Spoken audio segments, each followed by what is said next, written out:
The Dragon Boat Festival is one of the 3 major Chinese traditional holidays, falling every year on the 5th day of the 5th month of the lunar calendar. The festival indicates the start of the 5th month during the transitional phase between spring and summer when various diseases began to spread. The ancients believed ghosts and spirits brought about the sicknesses, so they carry small fragrant sachets or hang mugwort and calamus up on their doors to ward off evil spirits and survive the season in peace.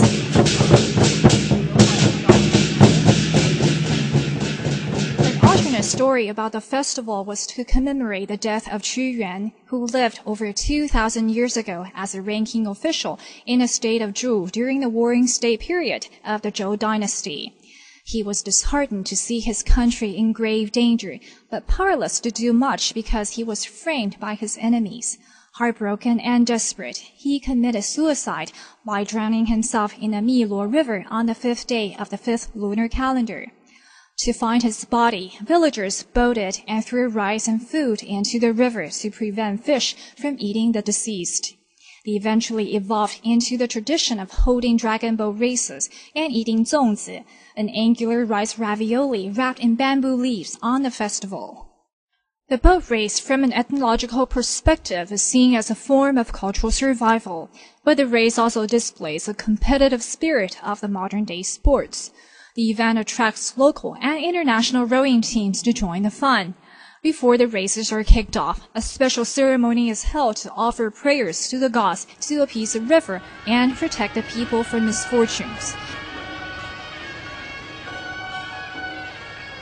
After the prayers, the eyes of the dragon are then painted, and the boats are allowed on the river for the race. At the sound of the gun, the teams take off, leaving swooshes of trails on the blue river.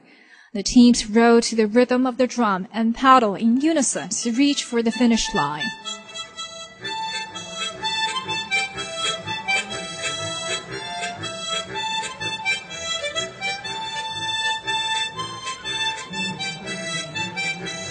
While the teams are vying for victory, the zongzi competition is held ashore, with an instructor showing the proper steps to grab the zongzi.